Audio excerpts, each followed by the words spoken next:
Hi everyone, it's Amber from Faith, Love, and Inspiration Facebook page and a Faithful Daughter of Christ YouTube channel, and today I'm going to talk about the different seasons of our lives a little bit from Ecclesiastes chapter 3 verses 1 through 17.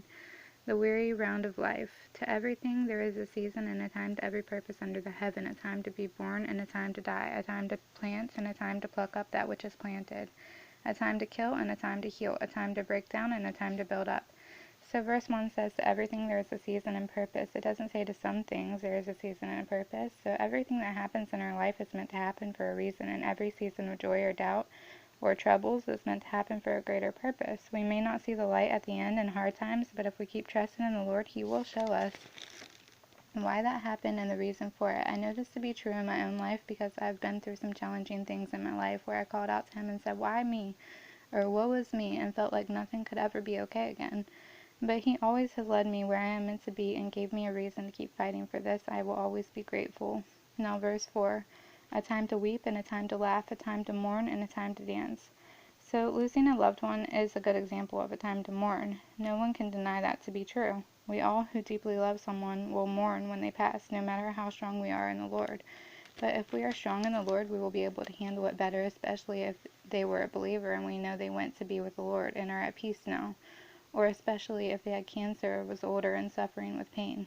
I know this to be true because when my grandma passed away, it was hard.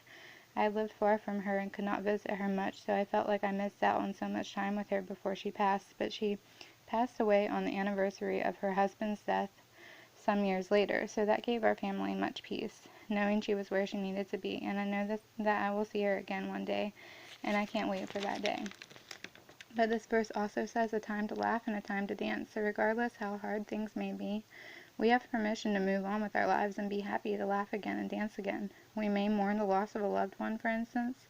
If it were a spouse or a child, that would be very hard to move on with our lives, but we are called to do that because, as Ecclesiastes is showing us here, there is a time, season, and purpose for everything we go through. Now verse 5, a time to cast away stones and a time to gather stones together, a time to embrace and a time to refrain from embracing, a time to get and a time to lose, a time to keep and a time to cast away, a time to rend and a time to sow, a time to keep silence and a time to speak. So I think verse 7 is pretty important when it says a time to keep silent or a time to speak. The wise will know when to keep silent on certain matters. For instance, if you and another believer are disagreeing on what doctrine says or means, it can become nasty or heated in those times. It's best to learn not to keep pounding on a rock that's never going to crack. To stay silent and move on to other things. There's only so much convincing you can try to do before you can see it will be a complete waste of time. So learn when it's best to be silent on matters and when it will be good to speak.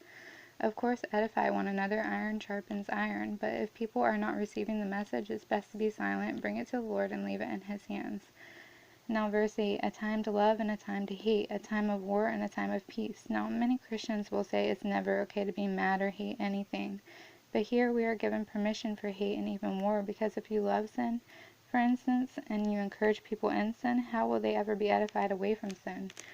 It won't happen, and it tells us there's a time for war. I believe this means if a country is being attacked, invaded, etc., when people are a threat to us, but I don't really agree with wars over things like oil.